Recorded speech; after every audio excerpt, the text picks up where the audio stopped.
இப்போது இரண்டு வழிகள் மட்டும்தான் உள்ளது. ஒன்று தப்பி செல்ல வேண்டும் அல்லது நீ சொன்னது போல் எதுவுமே நடக்காது. ஆச்சரியன் பார்த்து பின்வாங்குவதும் இல்லை, பார்த்து சரணடைவதும் இல்லை. வெற்றிக்கு தயாராகுங்கள். வெற்றியை அதற்கு வாய்ப்பே இல்லை.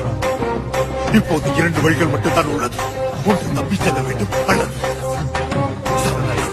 நீ சொன்னது போல் எதுவுமே நடக்காது. ஆச்சரியன் பார்த்து பின்வாங்குவதும் இல்லை, பார்த்து சரணடைவதும் இல்லை. வெற்றிக்கு தயாராகுங்கள். வெற்றியை அதற்கு வாய்ப்பே இல்லை. இப்போது இரண்டு வழிகள் மட்டும்தான் உள்ளது. ஒன்று தப்பி செல்ல வேண்டும் அல்லது